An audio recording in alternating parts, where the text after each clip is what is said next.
محمد وآل محمد.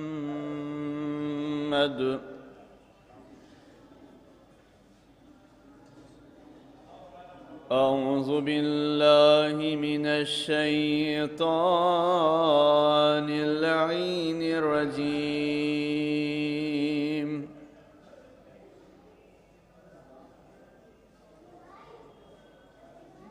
بسم الله الرحمن الرحيم.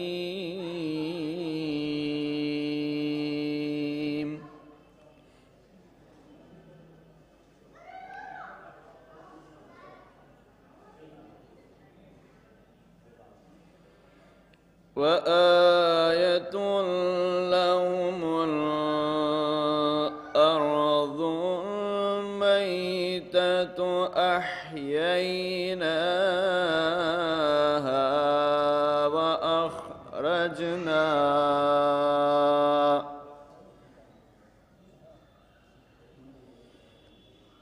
أحييناها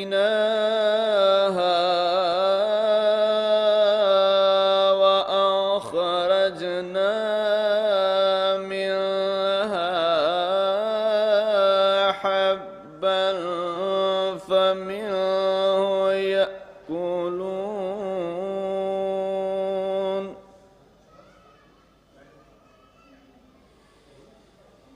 وجعلنا فيها جنات من نخيل وأعناب وفجرنا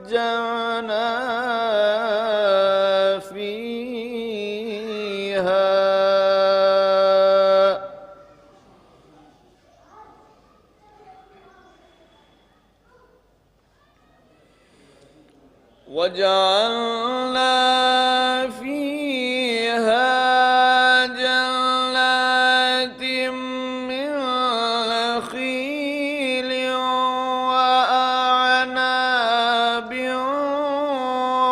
وفجرنا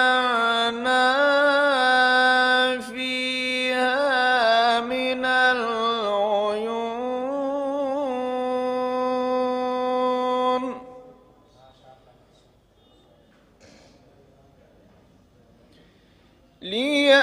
ليأكلوا من ثمره وما عملته أيديهم أفلا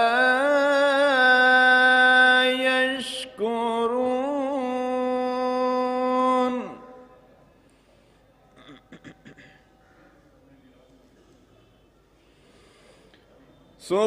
سبحان الذي خلق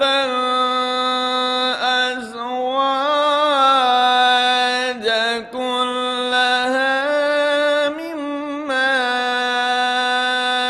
تنبت الأرض ومن أنفسهم ومما لا يعلمون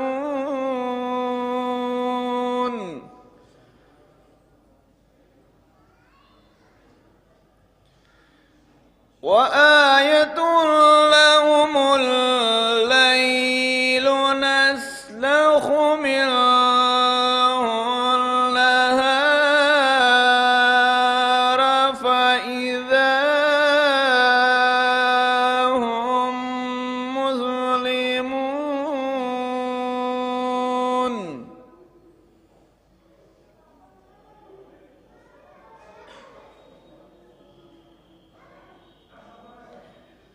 والشمس تجري لمستقر لها ذلك تقدير العزيز العليم.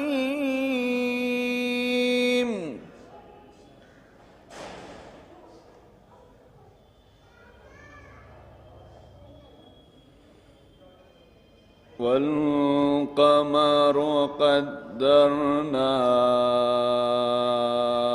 منازل حتى عاد كالعرجون القديم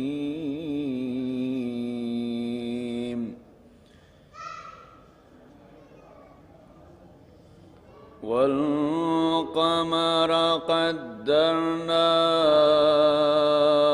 منازل حتى عاد كالعرجون القديم صدق الله العلي العظيم وصدق رسوله النبي الكريم اللهم صل على محمد وآل محمد.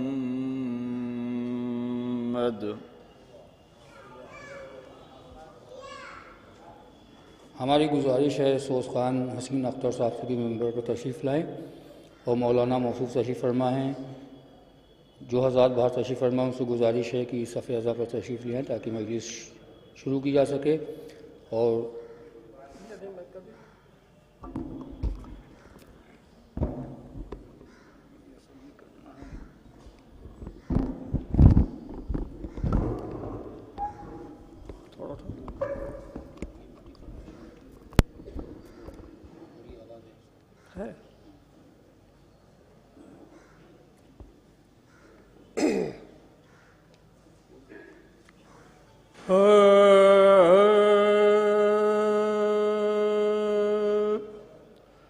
مر جا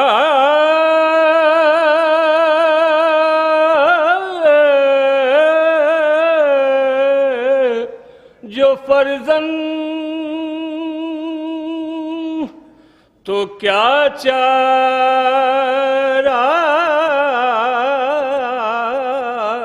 ہے جو صبر علاج دل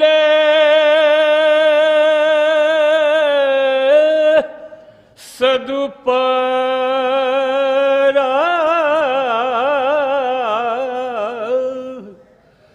ہنسی وہی کو لٹا کے قبر میں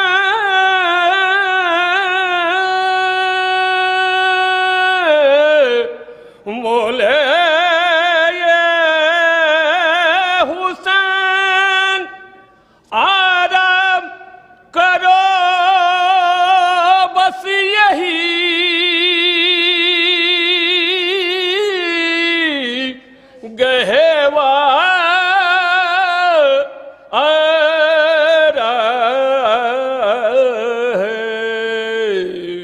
مر جائے جو فرزند. زیادہ ٹائم نہیں مل پائے افسوس. حسین جب کہ چلے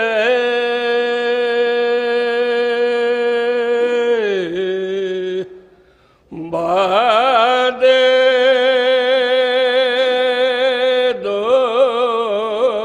دوپہر رن کو نہ تھا کہ جو کوئی تھا بے رکاب تو سن کو سکینہ جھاڑ رہی تھی ابا کے دامن کو. حسین چپ کے کھڑے تھے جھکائے گردن کو. نہ آسرا تھا کوئی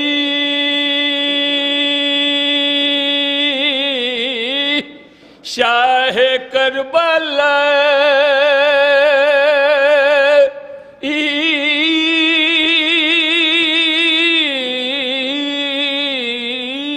کو فقط بہن نے کیا تھا سوار بھائی کو حسین جب کہ چلے ٹائم ہوتا ہے سلام پڑھ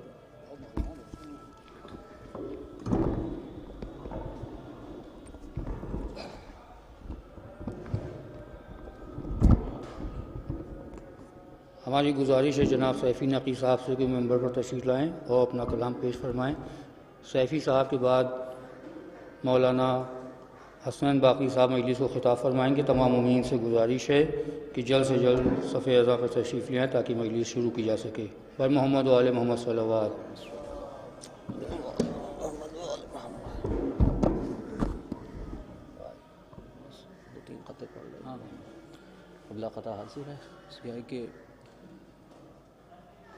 رنگ ماحول کا کردار پہ چھانے نہ دیا، رنگ ماحول کا کردار پہ چھانے نہ دیا، نور نے کھینچ لیا نار میں جانے نہ دیا، نور نے کھینچ لیا نار میں جانے نہ دیا۔ اوہر وہ ٹوٹا ہوا شیشہ تھا جسے سرور نے ایسا جوڑا کہ کوئی بال بھی آنے نہ دیا، اور وہ ٹوٹا ہوا شیشہ تھا جسے سرور نے ایسا جوڑا کہ کوئی بال بھی آنے نہ دیا۔ اور مولا عباس کی شان میں ایک مطلب اور دو تین شعر اس کے آئے کہ آسماں والوں سے پوچھو مرتبہ عباس کا، آسماں والوں سے پوچھو مرتبہ عباس کا، نام لیتے ہیں ادب سے انبیاء عباس کا۔ او ہو بہو عباس تھے شیر خدا کا آئینہ، ہو بہو عباس تھے شیر خدا کا آئینہ، بن سکا لیکن نہ کوئی آئینہ عباس کا، بن سکا لیکن نہ کوئی آئینہ عباس کا۔ او ہو کہاں جبریل آؤ ایک قصیدہ پھر پڑھو، ہو کہاں جبریل آؤ ایک قصیدہ پھر پڑھو، دیکھ لو دریا پہ انداز وغا عباس کا، دیکھ لو دریا پہ انداز وغا عباس کا۔ سماعت کے حضرات کی علی مزاج علی دل علی نظر زینب، علی مزاج علی دل علی نظر زینب، ہیں تم میں نہج بلاغہ کے سب اثر زینب، علی مزاج علی دل علی نظر زینب، ہیں تم میں نہج بلاغہ کے سب اثر زینب۔ اور جہاں میں لہجہ حیدر کے دو ہی مالک ہیں، جہاں میں لہجہ حیدر کے دو ہی مالک ہیں، ایک آسماں پر خدا ایک زمین پر زینب، ایک آسماں پر خدا ایک زمین پر زینب۔ ہماری گزارش ہے حجت الاسلام والمسلمین عالی جناب مولانا حسنین باقی صاحب سے کہ وہ ممبر پر تشریف لائیں اور مجلس کو خطاب فرمائے بر محمد و آل محمد صلوات۔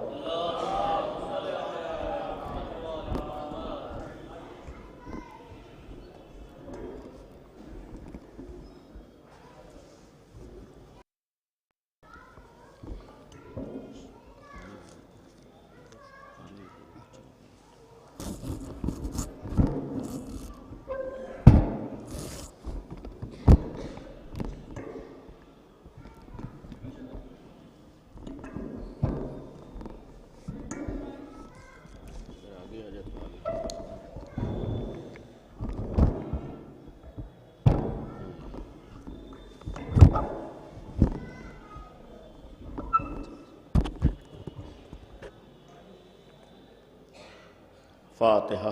بسم اللہ الرحمن الرحیم، الحمد للہ رب العالمین، ایاک نعبد و ایاک نستعین، اہدنا الصراط المستقیم، صراط الذین انعمت علیہم غیر المغضوب علیہم ولا الضالین۔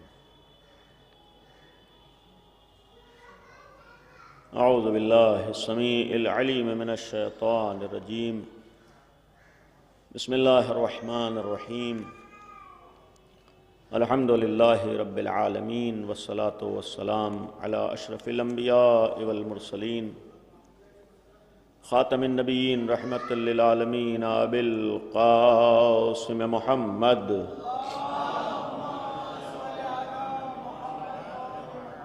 وآلہ الطیبین الطاہرین المعصومین المظلومین لا سیما بقیت اللہ فی الارضین ارواحنا و ارواح العالمین لتراب مقدمہ الفداء ولعنت اللہ علی اعدائہم وغاصب حقوقہم وقاتلیہم ومنکری فضائلہم اجمعین اما بعد قال اللہ سبحانہ تبارک وتعالی وقولہ الحق بسم اللہ الرحمن الرحیم هل يستوي الذین يعلمون والذین لا يعلمون صلوات پڑھیں اور محمد وآل محمد۔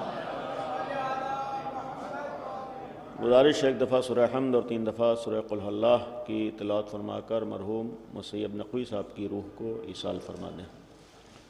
اللہم صلی علی محمد وعلی محمد۔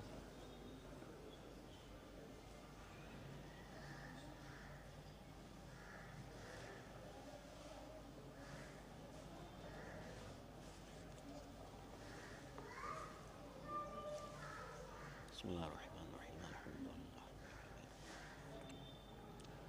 الرحمن الرحیم مالک یوم الدین ایاک نعبد و ایاک نستعین اهدنا الصراط المستقیم صراط الذین انعمت علیہم غیر المغضوب علیہم ولا الضالین۔ بسم اللہ الرحمن الرحیم قل هو اللہ احد اللہ الصمد لم یلد ولم یولد ولم یکن له کفوا احد۔ بسم اللہ الرحمن الرحیم قل هو اللہ احد اللہ الصمد لم یلد ولم یولد ولم یکن له کفوا احد۔ صلوات پڑھیں بر محمد و آل محمد۔ ایک مرد مومن کے ایصال ثواب کی مجلس ہے، اور چونکہ ان کا تعلق علمی شعبے سے رہا اور ایک علمی شخصیت تھی، لہذا اسی حوالے سے آپ کے سامنے دین اسلام کی ایک اہم خصوصیت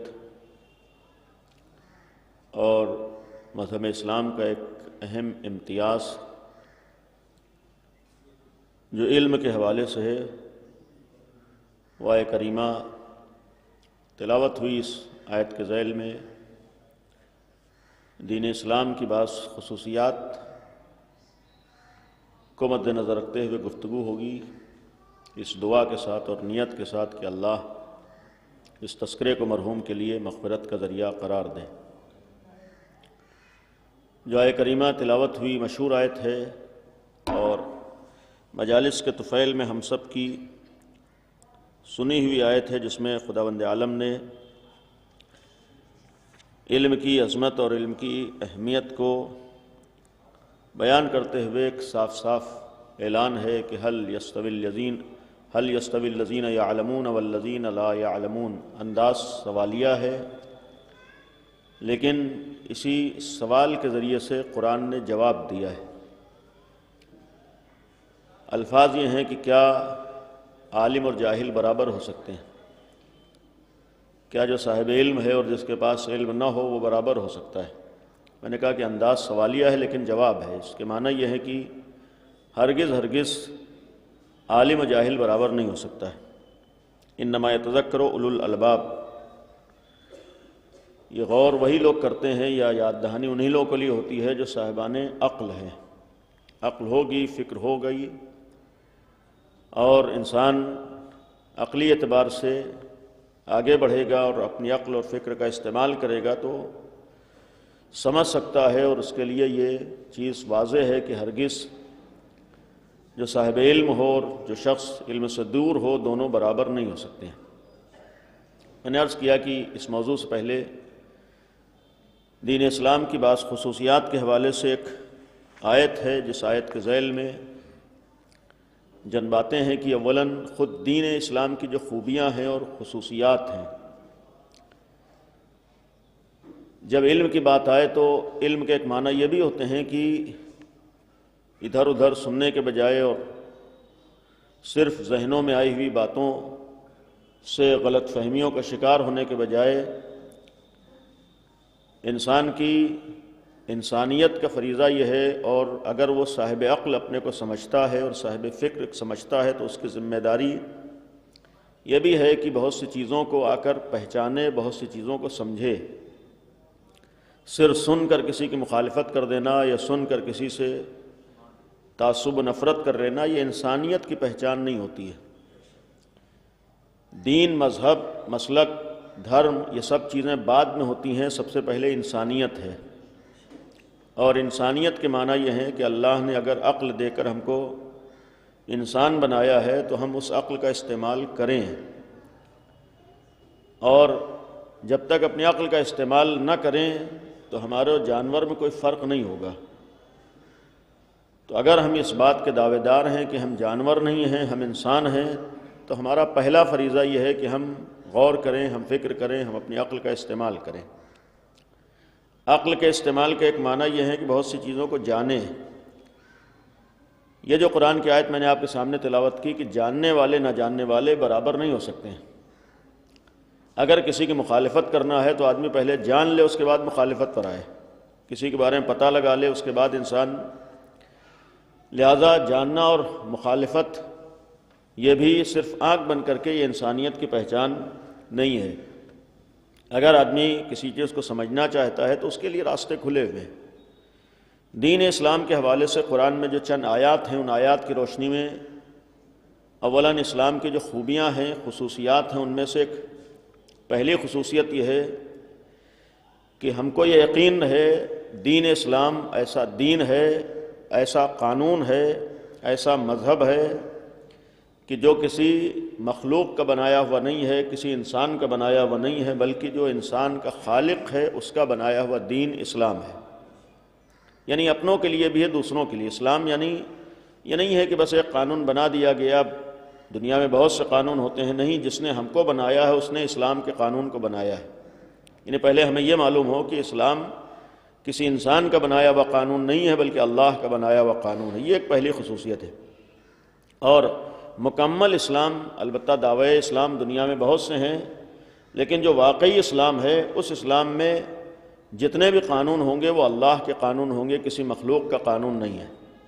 اس لیے ایک بات یہاں پر مذہب اہل بیت کی طرف سے اور مذہب شیعت کی طرف سے عرض کروں گا کہ شیعہ مذہب کا مطلب یہ ہے کہ ہمیں یہ عقیدہ رکھنا ہے کہ دین صرف اللہ نے بنایا ہے اور اللہ کے علاوہ کوئی دین کو بنا نہیں سکتا ہے۔ دین میں جتنے اصول ہیں، جتنے قانون ہیں، سب اللہ کے بنائے ہوئے ہیں۔ رسول اکرم نے بھی دین کو بنایا نہیں ہے، رسول لے کر آئے ہیں۔ ہم رسول کہتے ہیں لانے والے ہیں، بنانے والے نہیں ہیں۔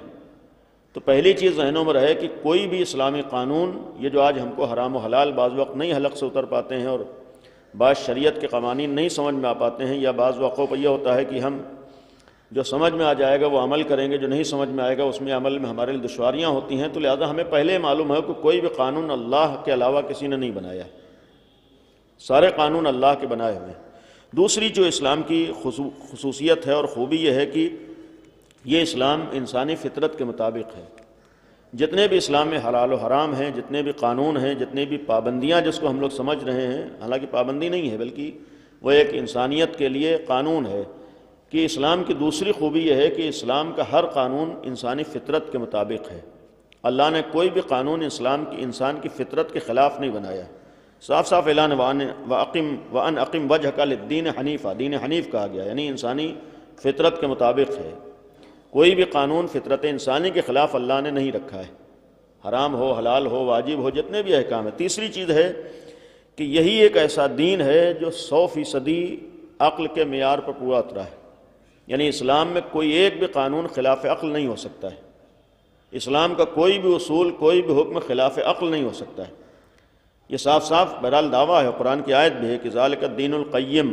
قیم کے ایک معنی یہ ہے کہ یعنی مضبوط، مستحکم، یعنی ایسا ہے جو معیار عقل پر پورا اترتا ہے۔ یہ نہ سوچئے کہ یہ پرانے زمانے کی بات ہے، نہیں، جتنے بھی عقلی قانون ہیں اسلام کوئی بھی خلاف عقل بات نہیں کہے گا۔ اسلام میں کوئی واجب و حرام خلاف عقل نہیں ہو سکتا ہے۔ یہ بھی ایک مرحلہ ہو جاتا ہے کہ پھر بہت سے لوگ مخالفت کیوں کرتے ہیں، عقلائے عالم کیوں مخالفت کرتے ہیں؟ معاملہ عقلائے عالم کی مخالفت کا نہیں ہے، معاملہ یہ بھی ہوتا ہے کہ اپنی عقل کو صحیح طور پر پہچان لینا۔ سب سے بڑی دشواری آج زمانے میں دنیا میں یہی ہے کہ ہمارے لیے یہ طے کرنا آسان نہیں ہوتا ہے کہ ہماری عقل کیا ہے اور ہمارے جذبات کیا ہیں، ہماری عقل کیا ہے اور ہمارا دل کیا ہے، ہماری عقل کیا ہے اور ہماری پسند کیا ہے۔ ہم معمولاً اپنے جذبات کو، اپنی فکر کو، اپنی سمجھ کو اور جو بھی ہمیں اچھا لگے اسے ہم اپنی عقل کہہ دیتے ہیں۔ ضروری نہیں ہے کہ جو ہماری سمجھ میں آ جائے وہ عقل ہے، ضروری نہیں کہ جو ہمارا دل کہہ رہا ہو ہماری عقل ہو، ضروری نہیں کہ جو ہمیں اچھا لگ رہا ہو ہماری عقل ہو۔ عقل تک پہنچ جانا بھی ہو، ظاہر سی بات ہے کہ عقل کو بہت سے لوگ پہچانتے ہیں لیکن عقل کے مطابق عمل بھی نہیں کر پاتا ہے، تو یہ بھی اسلام کا کوئی قانون خلاف عقل نہیں ہے۔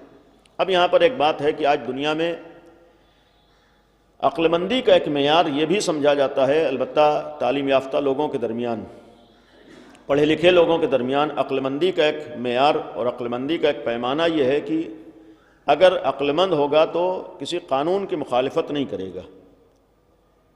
یعنی عقل مندوں کے نگاہ میں پڑھے لکھے ہونے کی ایک پہچان یہ بھی ہوتی ہے کہ پڑھا لکھا ہوگا تو مخالفت نہیں کرے گا، یہ قانون کی مخالفت جاہل کرتے ہیں۔ یعنی آدمی ہمارے ہاں ایک معیار یہ ہوتا ہے، پڑھا لکھا ہے تو پھر قانون کی مخالفت نہیں کرے گا۔ آج ہم لوگ اسی لیے بہت سے قوانین کو فالو کرتے ہیں، یہ ثابت کرنے کے لیے کہ پڑھے لکھے ہیں، ورنہ جو قانون کی خلاف ورزی کرے تو اس کو کہتے ہیں جاہل آدمی ہو۔ تو آج یہ تو ہمارے ہاں دنیاوی قانون میں سمجھ میں آتا ہے، کسی ملک کا قانون ہے، کسی شہر کا قانون ہے، کسی ادارے کا قانون ہے، کسی کالج کا قانون ہے، کہیں کا قانون ہے۔ اگر قانون ہے تو اس قانون پر عمل کے لیے ہم لوگ یہ سمجھتے ہیں کہ اگر پڑھے لکھے ہوں گے تو قانون کو فالو کریں گے، اور جو قانون کو فالو نہ کرے، جو قانون پہ عمل نہ کرے، وہ گویا ہم لوگوں کی نظر میں جہالت کی دلیل ہوتی ہے، جاہل ہونے کی دلیل ہوتی، جاہل ہونے کی پہچان ہوتی۔ تو اگر دنیاوی قوانین میں سمجھ میں آتا ہے کہ پڑھے لکھے ہونے کی دلیل یہ ہے کہ جتنے پڑھے لکھے ہوں اتنے قانون کو فالو کریں، عمل کریں، تو پھر صرف دنیاوی قانون میں یہ معیار نہ ہو، الہی قانون میں بھی یہی معیار باقی رہے کہ جتنا ہم اپنے کو پڑھا لکھا سمجھیں اتنا اللہ کے قانون پہ عمل کریں، اور ہماری نگاہوں معیار یہ ہو کہ جو اللہ کے قانون کی مخالفت کرے وہ آج کا ترقی یافتہ نہ سمجھا جائے بلکہ وہ جہالت کا ایک نمونہ ہمارے سامنے ہونا چاہیے۔ آج الٹا ہو گیا ہے کہ یعنی جتنے پڑھے لکھے بعض جگہوں پر ہوتا ہے اتنا ہی دین کی مخالفت بھی ہو جاتی۔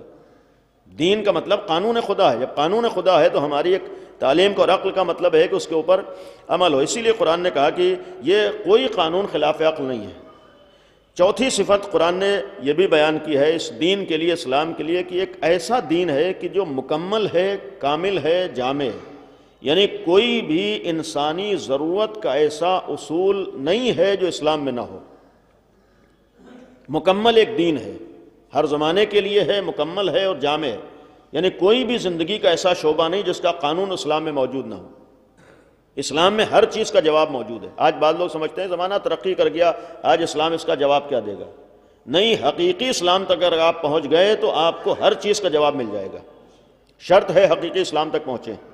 اسلام مکمل ہے۔ یہ جو قرآن کی آیت ہے یہ صرف ایک عقیدے ہی کے لیے نہیں، ثواب کے لیے نہیں کہ الیوم اکملت لکم دینکم۔ اس کے معنی یہ ہے کہ اللہ نے ایک مکمل نظام قائم کیا ہے، مکمل دین کو بھیجا ہے۔ مکمل کے معنی ہر چیز کا جواب موجود ہے، کامل ہے، ہر چیز کا جواب ہے۔ اور اس کے علاوہ اسی دین کی خوبی یہ ہے کہ یہ دین زبردستی والا دین نہیں ہے، آپ کے اوپر جبر نہیں ہوگا کہ یہ مانیے، نہیں، دین کے لیے آپ آزاد ہیں، لا اکراہ فی الدین۔ دنیا میں بہت سے دین بہرحال بک رہے ہیں اور بہت سی دین کی دکانیں کھلی ہیں، یہ آپ کو اختیار ہے، جس دین پہ چاہیے عمل کیجیے، آپ کو زبردستی نہیں کہا جائے گا کہ ہاں اس دین کو مانیے۔ ہرگز لا اکراہ فی الدین، دین کے اختیار کرنے میں جبر نہیں ہے، دین اپنانے میں آپ کے لیے زبردستی نہیں ہے، آپ کو آزادی ہے، جو دین چاہیے عمل کیجیے۔ یہیں پر ایک بات کہیں عرض کی تھی کہ ہم لوگوں کے یہاں اسی آیت کے سلسلے میں غلط فہمی ہوتی ہے کہ جب دین میں جبر نہیں ہے تو اتنی زیادہ مولویوں کی طرف سے پابندیاں کیوں ہوتی ہیں؟ اللہ تو کہہ رہا ہے کہ دین میں آزادی ہے، اور یہ مولانا حضرات مسلسل یہ چیز یہ حرام ہے نہ کیجیے اور یہ واجب ہے اسے کیجیے، تو یہ پابندیاں کیوں ہیں؟ بھئی جب قرآن کہہ رہا ہے کہ لا اکراہ فی الدین، کوئی جبر نہیں ہے، تو یہ زبردستیاں کیوں ہیں؟ یہیں سے تو ہمیں سمجھنا ہے یہ جو قرآن نے کہا ہے کہ لا اکراہ فی الدین، اس کے معنی کیا ہے؟ یعنی دین میں اگر اکراہ نہیں ہے، دین میں جبر نہیں ہے، دین میں زور نہیں ہے، دین میں زبردستی نہیں ہے، تو اس کے معنی کیا ہے؟ یعنی ہم آزاد ہیں جو چاہیں کریں؟ نہیں، ہرگز اس آیت کے معنی یہ نہیں ہے کہ ہم آزاد ہیں جو چاہیں کریں۔ تو پھر آزادی کے معنی کیا ہے؟ لا اکراہ فی الدین کا ایک معنی یہ ہے کہ اللہ نے ہم سے زبردستی نہیں کیا ہے کہ اللہ کو ہم مانیں۔ اللہ نے ہمیں عقل جیسی نعمت دے کر انا ہدیناہ السبیلا، ہم نے سبیل ہدایت کر دیا، ہم نے تمہیں اچھا اور راستہ، اچھا اور برا راستہ دونوں دکھا دیا۔ اب یہ تمہارے اوپر ہے کہ تم جسے چاہے مانو۔ یعنی اللہ زبردستی نہیں کرے گا کہ اللہ کے دین کو مانو، ہمیں اختیار ہے، چاہے اللہ کے آگے پیشانی کو جھکائیں یا غیر اللہ کے آگے پیشانی کو جھکائیں، ہم چاہے اللہ کو اپنا معبود مانیں یا اپنے ہاتھوں کے بنائے ہوئے کو اپنا معبود مانیں، ہمارے لیے زبردستی نہیں ہے۔ ہم چاہے اپنا پروردگار خدا کو تسلیم کریں یا مخلوق خدا کو تسلیم کریں، چاہے ہم اپنا رب اپنے معبود کو تسلیم کریں جو ہمارا خالق ہے، چاہے اپنے مخلوق کو سمجھیں، یعنی جبر نہیں ہے، زبردستی نہیں ہے، ہمیں اختیار ہے، چاہے ہم رسول اللہ کو مانیں یا غیر اللہ کسی اور کو مانیں، چاہے ہم امام علی کو مانیں کسی اور کو مانیں، یعنی ہمارا ہاتھ پکڑ کے جبر نہیں کیا جائے گا، زبردستی نہیں ہے کہ آپ اسلام کو مانیے، نہیں، لا اکراہ فی الدین، دنیا میں بہت سے دین ہیں، آئیے اپنی عقل کا استعمال کیجئے، اپنی فکر کا استعمال کیجئے، اپنے شعور کا استعمال کیجئے، اگر عقل کے معیار پر پورا اترے، اگر حلق سے اترے، اگر سمجھ میں آئے تب اسلام کو تسلیم کیجئے۔ یعنی اسلام جبر ہم سے نہیں کر رہا ہے، ہم سے زبردستی نہیں کر رہا ہے کہ آپ کو مسلمان ہو جانا ہے، نہیں، اگر ہمارے حلق سے اتر رہا ہے، ہماری سمجھ میں آ رہا ہے، ہم عقل کا استعمال کر کے یقین تک پہنچ رہے ہیں، اسی لیے اسلام خالی زبان سے لا الہ الا اللہ کہہ دینے سے ہمیں مسلمان ماننے پہ تیار میں نہیں ہے، خالی زبان سے محمد رسول اللہ کہہ دینے سے ہمیں دار اسلام میں لانے پہ تیار میں نہیں، وہ یہ کہتا ہے کہ ظاہری اعتبار سے زبان سے کہہ کے مسلمان بن جاؤ گے، حقیقی معنی میں مومن بننے کے لیے جب تک عقل کا استعمال کر کے لا الہ الا اللہ نہ کہو، یہ لا الہ الا اللہ فائدہ نہیں پہنچائے گا۔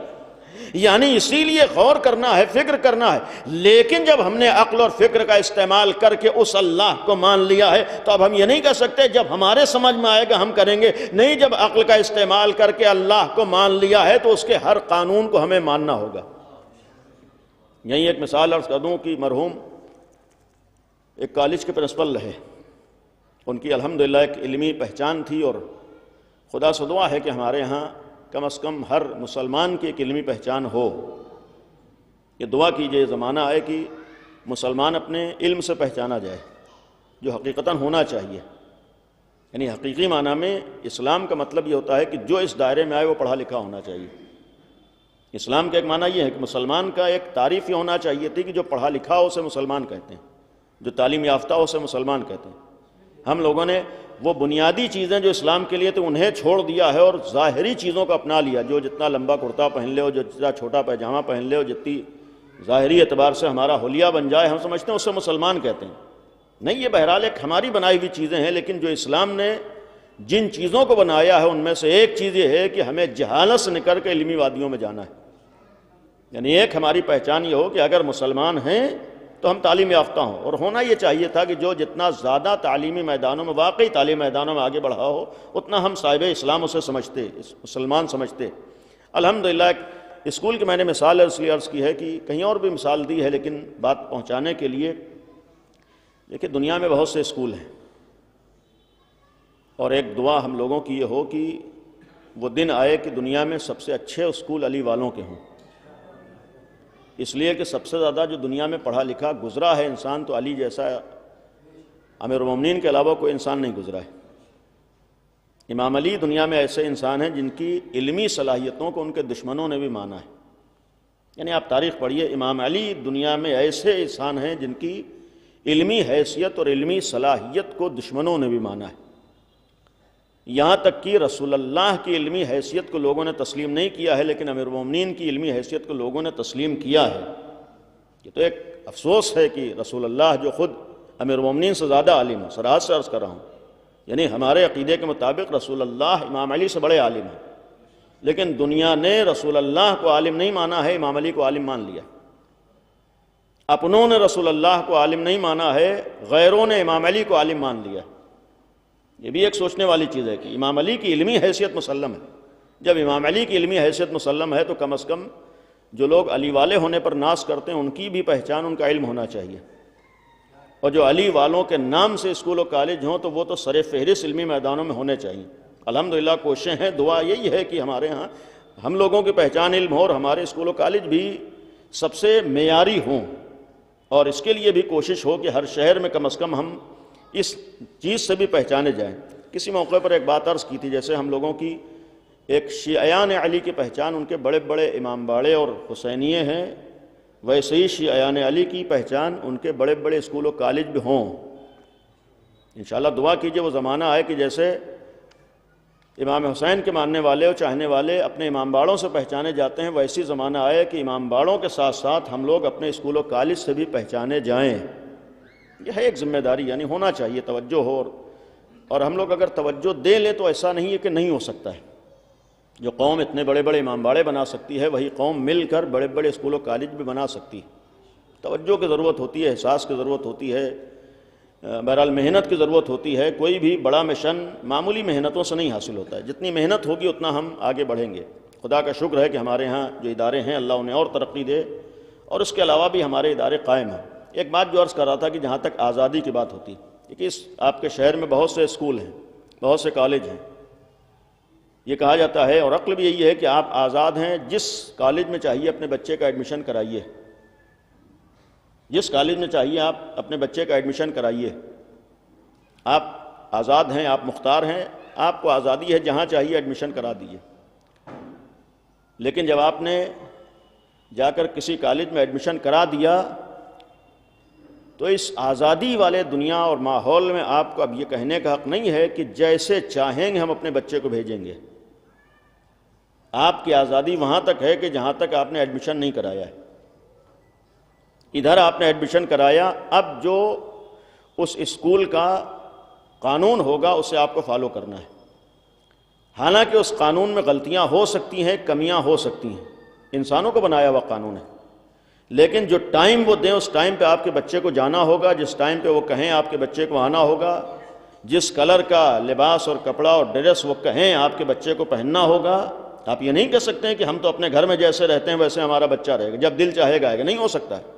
آپ سے یہی کہا جائے گا کہ آپ جب تک یہاں نہیں آئے تھے آپ آزاد تھے، جہاں چاہیے جائیے، لیکن جب آپ یہاں آ گئے تو آپ کو وہ سارے قانون ماننا پڑیں گے جو اس ادارے کے قانون ہیں، جبکہ ان قانونوں میں کمی بھی ہو سکتی ہے، کوتاہی بھی ہو سکتی ہے، کمی کسی طریقے کا عیب بھی ہو سکتا ہے، لیکن جب ہم نے ادارے کو میں اپنا لیا ہے تو ہمیں تمام قوانین کے آگے سر کو جھکا دینا ہے۔ جب یہاں دنیاوی اداروں میں اتنا سمجھ میں آ جاتا ہے کہ ہم اس ادارے کا حصہ بن گئے تو وہی قانون ماننا ہے جو وہاں کا قانون ہے۔ یہی تو اسلام کہتا ہے کہ دین کے اختیار کرنے میں تمہیں آزادی ہے، جو دین چاہے اپنا لو، لیکن جب تم نے دین اسلام کو عقل کا استعمال کر کے اپنا لیا ہے تو اب وہی قانون ماننا ہوگا جو اسلام منوانا چاہتا ہے، وہی قانون مان لا اکراہ۔ تو یہ بھی ایک خصوصیت ہے، خوبی ہے کہ یہاں جبر نہیں ہے۔ تیسری چیز اس کے علاوہ جو پانچویں چھٹی چیز، اسلام میں کسی طرح کی سختی نہیں، سخت دین نہیں، بہت آسان دین ہے۔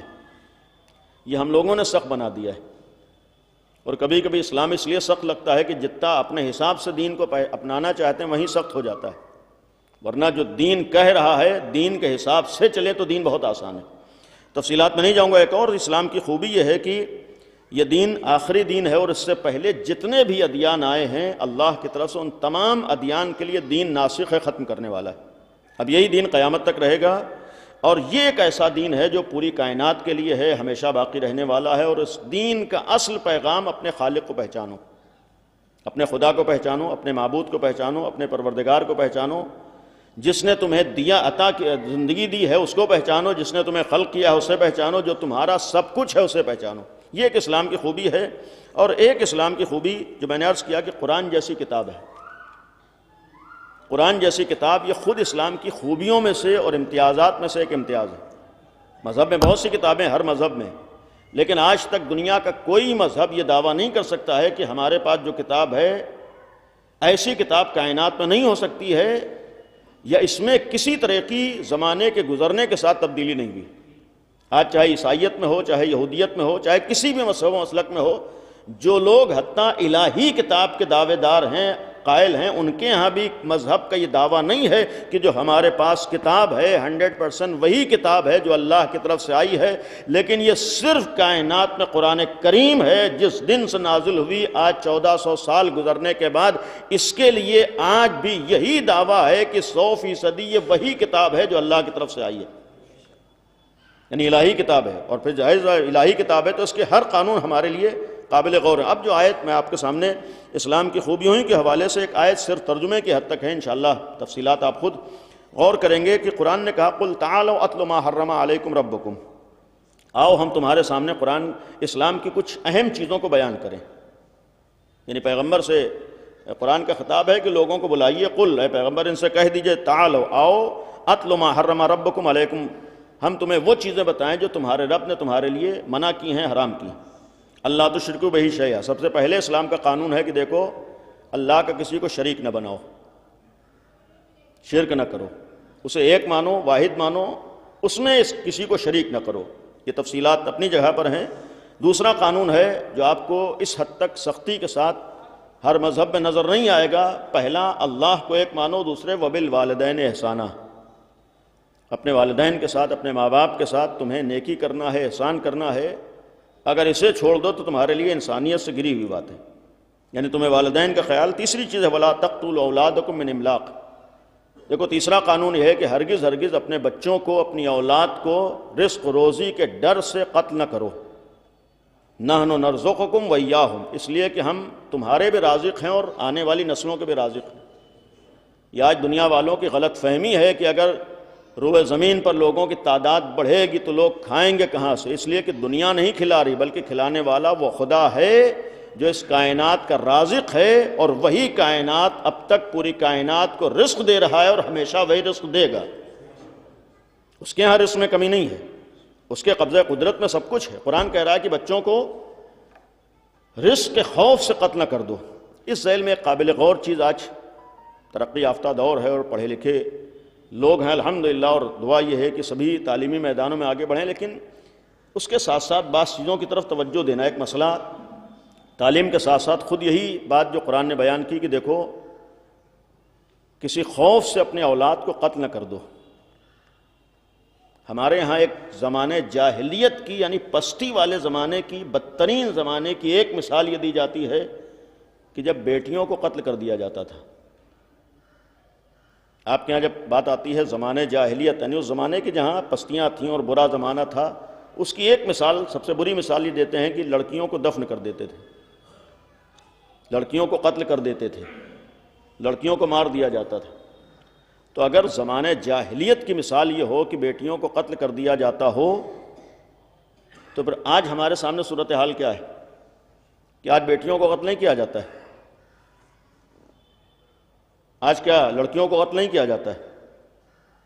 اس زمانے میں چونکہ دنیا نے ترقی نہیں کی تھی، لہٰذا انہیں یہ معلوم نہیں ہو پاتا تھا کہ ماں کے شکم میں کیا ہے، لہٰذا وہ زندہ ہونے کا انتظار دیکھتے تھے، اور جب بیٹی ہوتی تھی تو بیٹی کو قتل کر دیتے تھے۔ اگر وہ جاہلیت کی مثال ہے تو جہاں بھی عمل پایا جائے وہ بھی جاہلیت کا نمونہ اور جاہلیت کی مثال ہوتی ہے۔ آج کسی کو قتل کر دینا یہ انسانیت کا قتل ہے، بچے کو ماں کے شکم میں قتل کر دینا یہ انسانیت کا قتل ہے۔ آج بعض لوگ اس چیز کو آسان سمجھتے ہیں، جیسے چاہا جس کو چاہا قتل کر دے۔ شریعت اجازت نہیں دیتی ہے، کسی بھی خوف کی وجہ سے، کسی ڈر کی وجہ سے ہمیں حق نہیں ہے کسی کی جان لینے کا، کسی بھی مسائل کی بنیاد پر کسی کی جان لینے کا حق نہیں ہے۔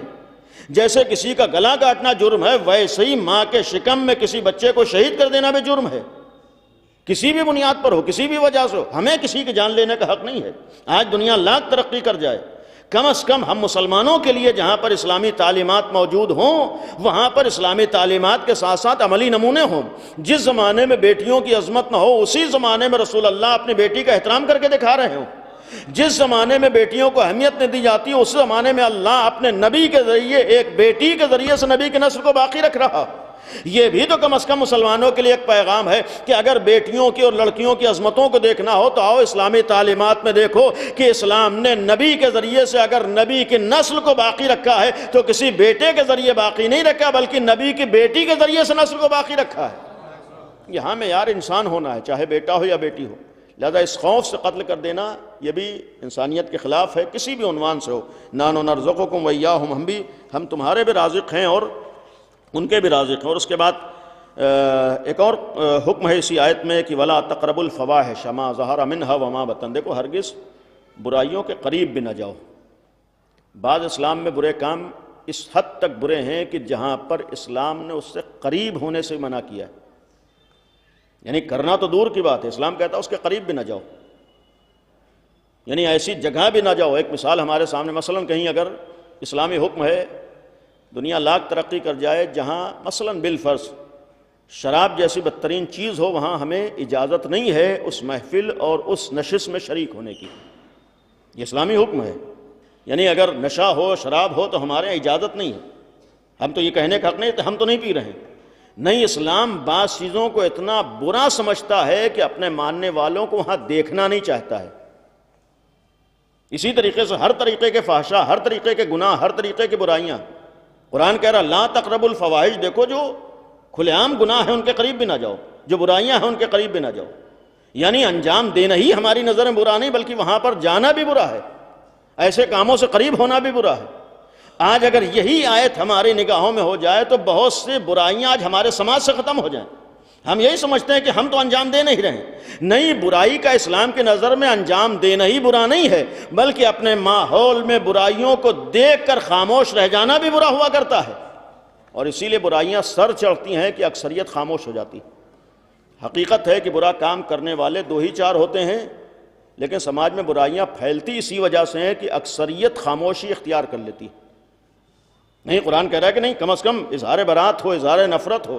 خالی چند اسلام کی بعض بری شخصیتوں سے برات ہمارے اوپر واجب نہیں ہے، بلکہ ہر برے کام سے برات ہمارے اوپر واجب ہے. یعنی صرف اسلام کے بعد افراد سے دور رہنا ہمارے اوپر واجب نہیں، بلکہ ہر برے کام سے دور رہنا ہمارے اوپر واجب ہے. ہمارے ہاں جو برات کا لفظ استعمال ہوتا ہے، تبرہ کا لفظ استعمال ہوتا ہے، اس کے معنی ہے کہ جہاں بھی برائیاں ہوں وہاں سے اپنے کو دور رکھیں. اگر دوریوں کا نام ہے برات تو پھر جہاں بھی جس طرح کی برائی ہو. اسی لیے قرآن نے کہا کہ ولا تقربوا، ہرگز قریب بھی نہ جاؤ. ولا تقتلوا النفس التي حرم اللہ، ہرگز کسی نفس کو قتل بھی نہ کرو. یہ قرآن کہہ رہا حرام کیا ہے اللہ نے کسی نفس کو قتل کرنا. اور اس لیے بھی آج کے دور میں کتنے ایسے اپنے کو بے غیرتی سے مسلمان کہنے والے دشمنوں کے ہاتھوں بکے ہوئے آلہ کار ہیں، جو دنیا میں بڑی آسانی سے بے گناہوں کو قتل بھی کرتے ہیں اور اپنے کو مسلمان بھی کہتے ہیں.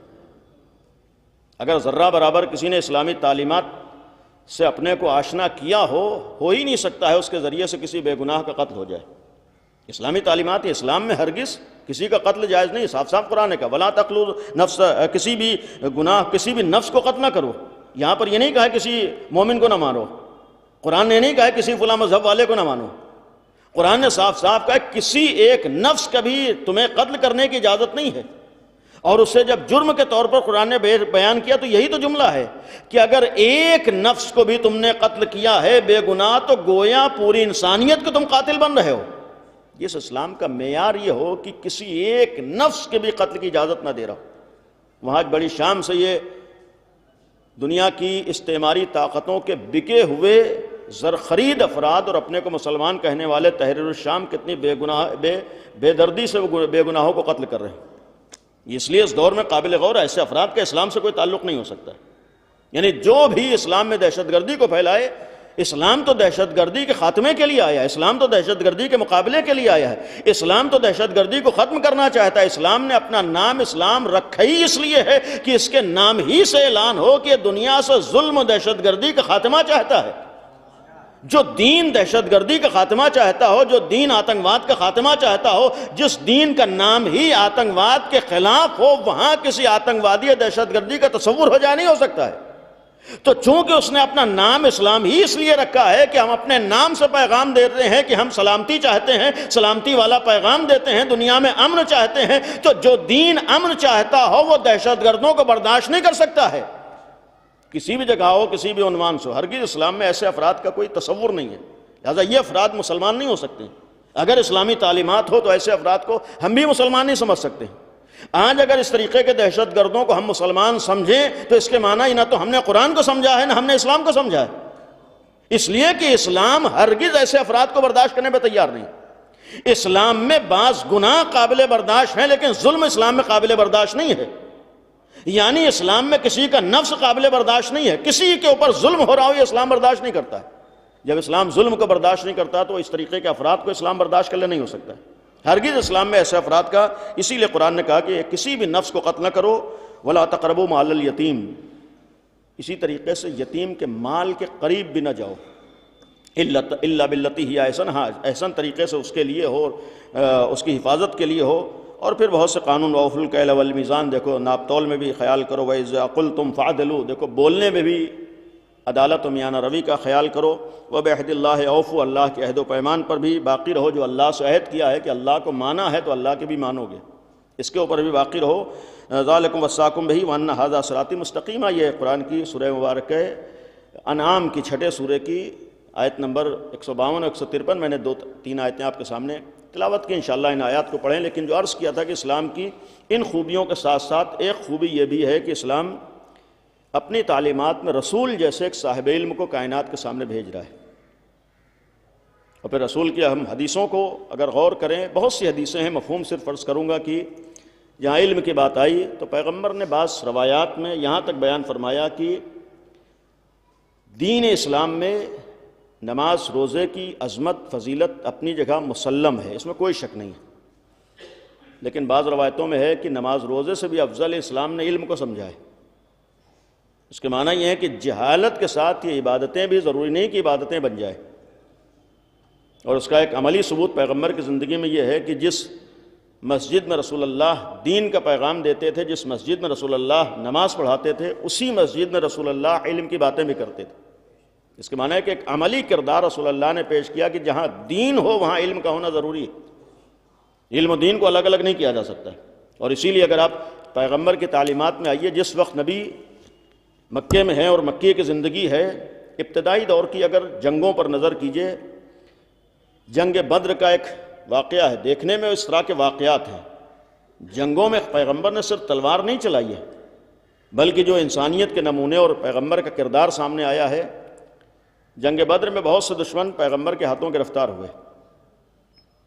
پیغمبر نے کہا کہ یہ سب آزاد ہو سکتے ہیں. آزادی کے لیے کیا کرنا ہوگا؟ نبی نے فرمایا کہ جو بھی آزاد ہونا چاہتا ہے، ہمارے درمیان میں ہمارے شہر میں 10 لوگوں کو علم سکھا دے، وہ آزاد ہو جائے. یعنی رسول اللہ نے دشمن جن کو گرفتار کیا، وہ دشمن جو پیغمبر کے خلاف حملہ کرنے کے لیے آیا تھا، ان دشمنوں کو بھی پیغمبر نے شرط پہ آزاد کیا کہ تم 10 لوگوں کو تعلیم دے دو، تم آزاد ہو سکتے ہو. یہ تعلیمات اسلام ہے. اس زمانے میں بہت سے اصحاب کے پاس مہر میں دینے کے لیے پیسے بھی نہیں تھے. یہ بھی اسلامی تاریخ ہے.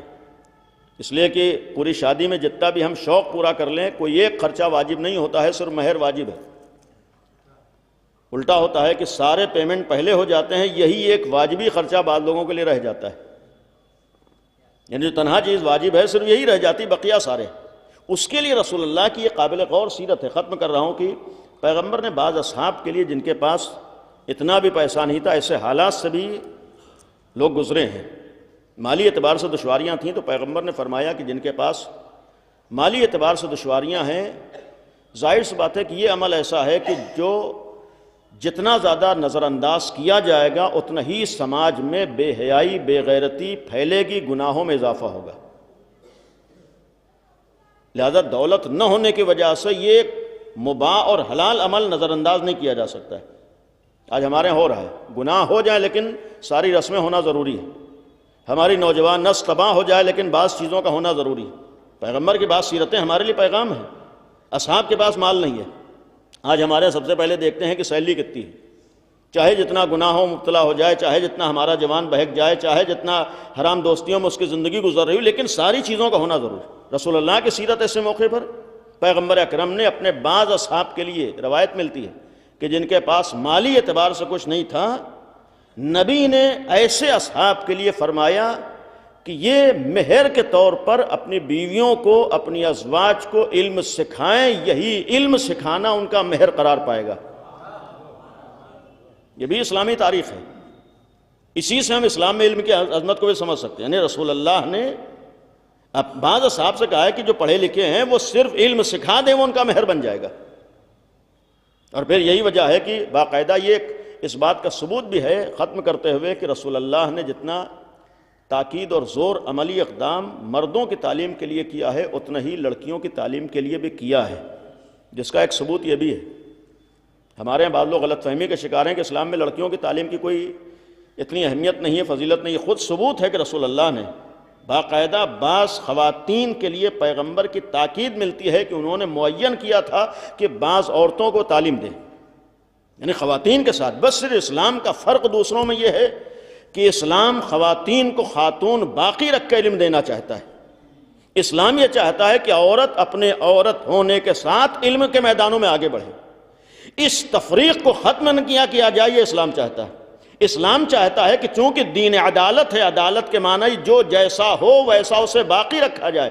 اسلام کا ایک عدالت کا قانون یہ ہے کہ اگر اللہ نے مرد کو مرد بنایا ہے، عورت کو عورت بنایا ہے، تو مرد عورت دونوں اپنی شناخت و پہچان کے ساتھ علمی میدانوں میں آگے بڑھیں، یہ اسلام کا قانون ہے۔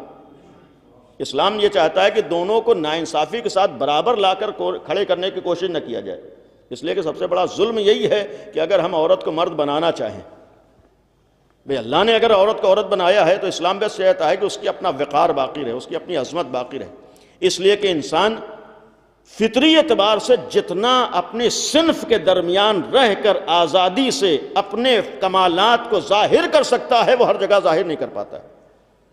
اپنے اندر چھپی ہوئی صلاحیتوں کو جتنا انسان اپنے ماحول میں ظاہر کر لیتا ہے دوسروں کے ماحول میں ظاہر نہیں کر پاتا۔ اسلام بس یہ چاہتا ہے۔ اسلام کا قانون کسی کے لیے پابندیوں کا نہیں ہے، اسلام کا قانون ایک نگاہ سے دیکھتا ہے، اور اسی لیے میں نے کہا کہ اسلام تو اللہ کا بنایا ہوا قانون ہے۔ ہم سے اور آپ سے ناانصافی ہو سکتی ہے لیکن اللہ کے تصور نہیں ہو سکتا ہے، لہذا جو بھی اللہ نے قانون بنایا ہے ہر ایک کی ہمدردی کے لیے بنایا ہے۔ اسلام ایسا، اللہ ایسا نہیں ہے کہ ایک مردوں کے ساتھ دوسرا رویہ اپنائے اور عورتوں کے ساتھ دوسرا رویہ ہے، بس معاملہ یہ ہے کہ مردوں کے ساتھ مردوں والا رویہ اپناتا ہے اور عورتوں کے ساتھ عورتوں والے قانون بناتا ہے، لہذا انہیں اپنی پہچان کو باقی رکھنا ہے۔ اس ذیل میں ختم کیا میں نے بعض مجلسوں میں یہ بھی بطور گزارش عرض کیا ہے، یہاں تعلیم یافتہ لوگ ہیں اور ایک دانشور حضرات کا طبقہ ہے، اور اس میں کوشش یہ ہو کہ آج ہمارے ہاں اس چیز کو ہم لوگ دنیاوی نگاہ سے نہ دیکھیں بلکہ ایک اسلامی اور اپنے مذہب اور الہی نگاہ سے بھی دیکھیں کہ اور اس کے نمونے اور نتائج بھی ہمارے سامنے ہیں۔ تعلیم بہت ضروری ہے، بہت زیادہ لازم ہے، لیکن تعلیم سے زیادہ ہمارے بچوں کا مستقبل اور ان کی آخرت اور ان کا دین ضروری ہے۔ اس میں کوئی شک نہیں ہے کہ پڑھنا ضروری ہے، پڑھنا لازم ہے، لیکن جتنا تعلیم ضروری ہے اس سے زیادہ ہمارے بچوں کا دین ضروری ہے۔ آج ہم لوگ کبھی بھول جاتے ہیں کہ دین تو ہو جائے گا، نہیں، دین ہر جگہ ضروری ہے۔ تو دین اگر ضروری ہے تو اس کے لیے ہم لوگ نتائج کو دیکھ رہے ہیں، بعض لوگ قائل نہیں ہیں، لیکن جتنا بھی جوانی کے بعد جوانوں کو ایک ساتھ رہنے کا موقع فراہم کیا جائے گا اتنا ہی ان کے گمراہی کے راستے بھی کھلیں گے۔ اسلام بعض جگہوں پر اس لیے سخت ہے کہ اسلام ان نتائج کو نگاہوں میں رکھتا ہے جہاں پر ہم آ کر یہ کہتے ہیں کہ اب ہم سے کچھ نہیں ہو سکتا ہے۔ اسلام میں بعض سختیاں اس لیے ہیں کہ اسلام بعض جگہوں پر گناہوں کے راستوں کو بند کرنا چاہتا ہے۔ اسلام مثال کے طور پر اگر سختی کرتا ہے کہ تم نامحرم کے ساتھ دوستی نہ کرو، تم نامحرم کے ساتھ نہ اٹھو بیٹھو، پہلے مرحلے میں شاید یہ کام اتنا برا نہ ہو جتنا نتائج کے اعتبار سے برا ہوتا ہے۔ آج بعض ایسے مرحلے ہیں، بعض ایسے معاملات ہیں جہاں پر ہر باپ پریشان ہے، ہر بزرگ پریشان ہے کہ اب کیا کیا جائے۔ اسلام یہی چاہتا ہے جہاں پر جا کے تم یہ کہہ رہے ہو کہ اب کیا کیا جائے، اگر پہلے ہی منزل پر تم توجہ دے لو تو یہ نوبتیں نہیں آ پاتی ہیں۔ نتیجے میں کتنے گھر تباہ ہو رہے ہیں، کتنے آپسی تعلقات ختم ہو رہے ہیں، کتنے طلاق اس نتیجے میں ہو رہے ہیں۔ اسلام اسی لیے چاہتا ہے کہ تعلیم ضروری ہے لیکن اپنی شناخت کے ساتھ، یعنی جیسے آج ہمارے ہاں تعلیمی مراکز کی طرف توجہ ہے، کوشش کریں کہ آج ہمارے اپنے بچیوں کے بھی الگ سے تعلیمی مراکز ہوں، ہماری بیٹیوں کے لیے بھی تعلیمی مراکز ہوں۔ یعنی یہ نہ سوچیں کہ تو پرانے زمانے کی بات ہے، اسلام پرانے زمانے کا نہیں ہے، اسلام ہر زمانے کے لیے۔ لاکھ ہم ترقی کر جائیں لیکن اسلام سے زیادہ سوچ نہیں سکتے۔ اسلام کی جو نگاہ ہے کسی بھی انسان کی نگاہ نہیں ہو سکتی، اس لیے کہ اس اسلام کو سمجھنا ہے تو علی جیسی ذات سے سمجھیں، امیر المومنین جیسی ذات نے اسلام کی عظمتوں کا ہمارے سامنے اپنے عمل سے اعلان کیا ہے، ورنہ امام علی جیسا انسان اپنی نگاہوں کے سامنے نبی کی عظیم بیٹی کو شہید ہوتے ہوئے دیکھ لے نہیں ہو سکتا تھا۔ یہ بھی ایک عظمت دین کا ہمارے سامنے ایک عملی پیغام دیا تھا کہ اسلام کو اپنی ناقص نگاہوں سے نہ دیکھو بلکہ علی ابن ابی طالب جیسی ذات کی نگاہوں سے دیکھو، تب سمجھ میں آئے گا کہ اسلام کسے کہتے ہیں۔ اگر وقت پڑ جائے ایک طرف اسلام کو بچانا ہو، دوسری طرف فاطمہ زہرا جیسی خاتون کو بچانا ہو، تو علی فاطمہ زہرا کی قربانی برداشت کر لیں گے لیکن اسلام کو قربان نہیں ہونے دیں گے۔ اسلام کو بچا لیا، اس کے معنی ہے کہ اسلام کو ہم بغیر اہل بیت کے نہیں پہچان سکتے۔ امیر المومنین کی عظمتوں کے معنی یہ ہے کہ اسلام کو سمجھیں، اور اسی اسلام کے لیے اہل بیت نے اپنی جانوں کا نذرانہ دیا ہے، تب اسلام بچا ہے۔ ورنہ اگر ان لوگوں نے قربانی کے میدان میں قدم نہ رکھا ہوتا تو آج 1400 سال کے بعد اسلام پہنچ جاتا، یہ آسان نہ ہوتا۔ اور یہ المیہ تو اسلام کے ساتھ ہوا ہے کہ اسلام کو نقصان صرف غیروں نے نہیں پہنچایا بلکہ بعض غیروں نے اپنوں کا لباس پہن کر اسلام کو نقصان پہنچایا ہے۔ بعض غیروں نے اپنے چہروں پر اسلام کی نقابیں ڈال کر اسلام کو نقصان پہنچایا، ورنہ مسلمان ہو اور نبی کی بیٹی کے اوپر ظلم کرے نہیں ہو سکتا ہے۔ جس کے اندر ذرہ برابر غیرت انسانی پائی جاتی ہو وہ نبی جیسی عظیم الشان بیٹی کے اوپر جلتا ہوا دروازہ گرا دے نہیں ہو سکتا ہے، لیکن یہ تاریخ میں ہوا ہے۔ اور ایسے موقع پر علی ابن ابی طالب کا کردار و عمل اس بات کا ثبوت ہے کہ آؤ دین کی عظمت کو علی سے پہچانو۔ دین کی عظمت ہی تو تبھی تو امیر المومنین خاموش ہیں، ورنہ علی جیسے شجاع اور بہادر کے سامنے، آج آپ کے سامنے کسی بچی پر کوئی ظلم کر دے آپ برداشت نہیں کریں گے، آپ کے سامنے کسی خاتون کو کوئی ستائے آپ سے برداشت نہیں ہوگا۔ علی جیسے غیرت دار نے اپنی نگاہوں کے سامنے وہ سارے واقعات دیکھیں، کس لیے دیکھیں؟ یہی تو دنیا کو بتانا تھا کہ ہماری نگاہوں میں ایک طرف توحید ہے، ایک طرف اللہ کا پیغام ہے، ایک طرف اللہ کا دین ہے، دوسری طرف فاطمہ زہرا ہے۔ فاطمہ زہرا شہید ہو سکتی ہیں لیکن دین ختم ہو جائے یہ نہیں ہو سکتا۔ اور اسی لیے جس وقت امیر المومنین اس امتحان سے گزرے ہیں، بات مدینے کی تھی لیکن انجام کربلا تک پہنچا ہے۔ ایک مرحوم کے سال ثواب میں آپ شریک ہوئے ہیں، صاحب علم تھے، علمی میدانوں میں انہوں نے اپنی پہچان بنائی، ایک شناخت بنائی۔ دعا یہی ہے کہ اللہ ان کی بہترین خدمات کا بہترین صلہ انہیں عطا فرمائے اور ان کی مغفرت بھی فرمائے۔ دعا یہی ہے اور دعا یہ ہے کہ اللہ ہر مومن کو علمی میدانوں میں آگے بڑھنے، اپنی پہچان بنانے کی توفیق عطا فرمائے۔ بات کربلا کی ہے۔ کربلا نام ہی ایک امتحان گاہ کا ہے، کربلا نام ہی ایک مصائب کی جگہوں کا ہے۔ جب نام کربلا آتا ہے، کربلا کا نام آتا ہے تو انسان نہ چاہتے ہوئے بھی متاثر ہو جاتا ہے اور نہ چاہ کر بھی کبھی انسان کی آنکھوں میں آنسو آ جاتے ہیں۔ اس لیے کہ اگر کربلا کی عظمتوں کو سمجھنا ہو تو ایسے موقعوں پر محسوس کیجئے کہ آج اگر کوئی ایک انسان چلا جائے تو کسی بھی انسان کے جانے کے بعد آج اس تعصب اور نفرت والے ماحول میں بھی بہت سے انسان نما افراد ہیں جو دوسروں کے غم میں آ کر شریک ہو جاتے ہیں۔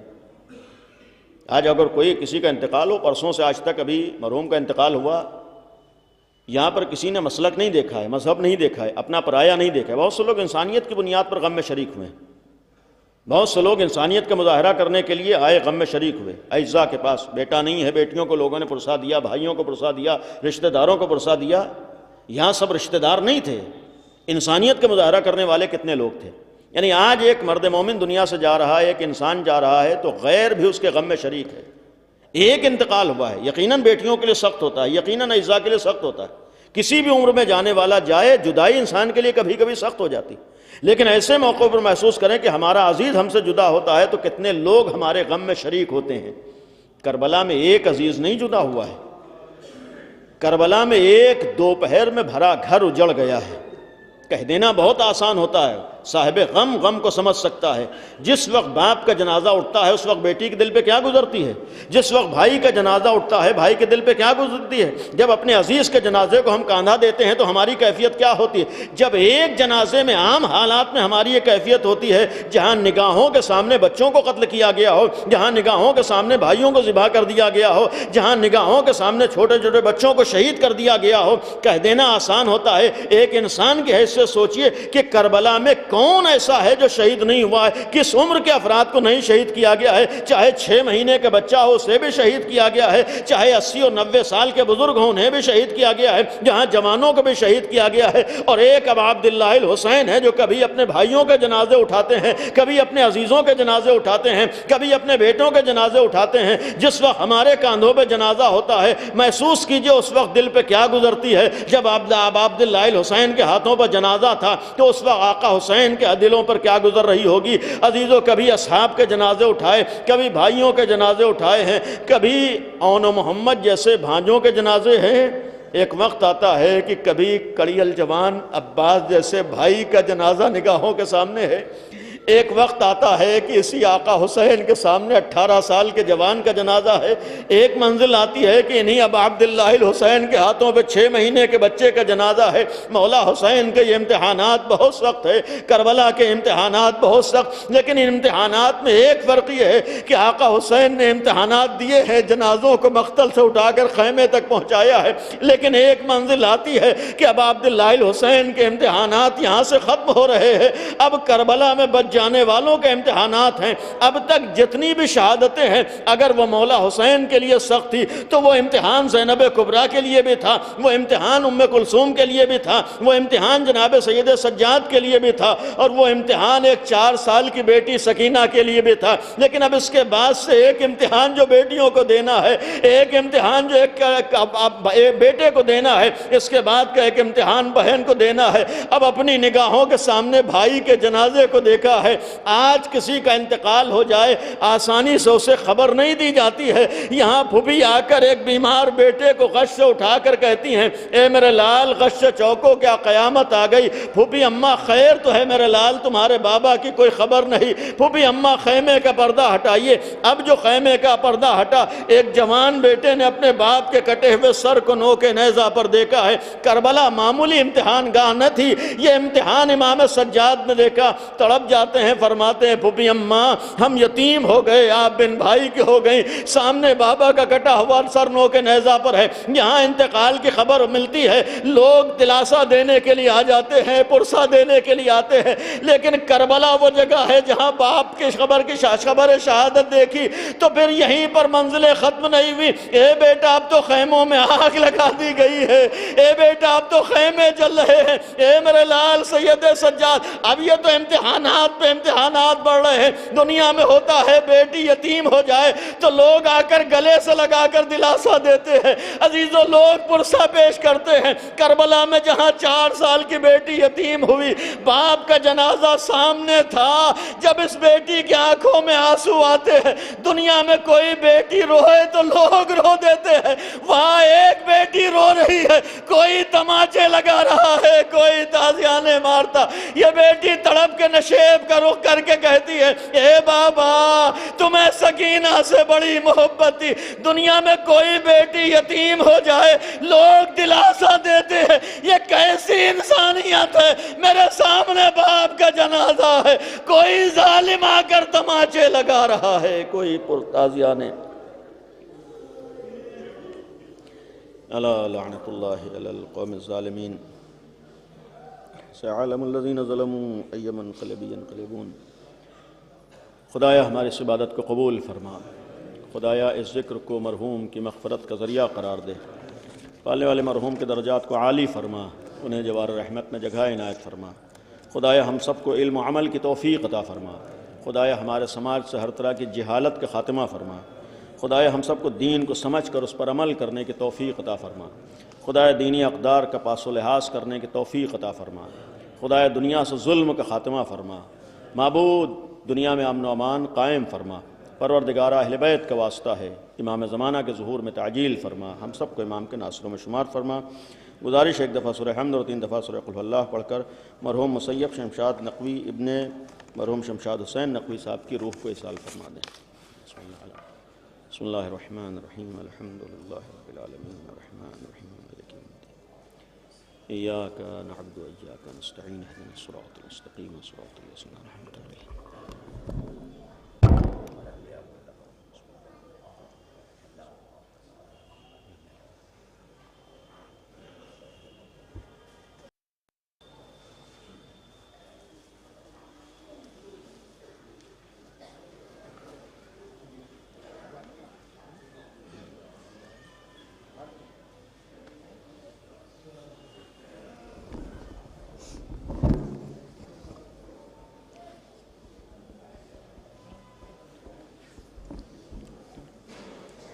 السلام علیکم یا ابا عبداللہ، السلام علیکم ابن رسول اللہ، السلام علیکم ورحمۃ اللہ وبرکاتہ، السلام علیکم یا غریب الغرباء، السلام علیکم من الضعفاء للفقراء، السلام علیکم یا شمس الشموس، السلام علیکم یا نس النفوس، السلام علیکم یا المدفون برزتود، السلام علیکم مغشیت والزوار فی اليوم الجزا، السلام علیکم یا سلطان العرب والعجم یا ابا الحسن علی بن موسر ورحمۃ اللہ وبرکاتہ، السلام علیکم یا صاحب العصر والزمان، السلام علیکم یا خلیفۃ الرحمن، السلام علیکم یا شریک القرآن، السلام علیکم امام زماننا ھذا جل اللہ تعالی فرجک وصال اللہ مخرج، السلام علیکم ورحمۃ اللہ وبرکاتہ۔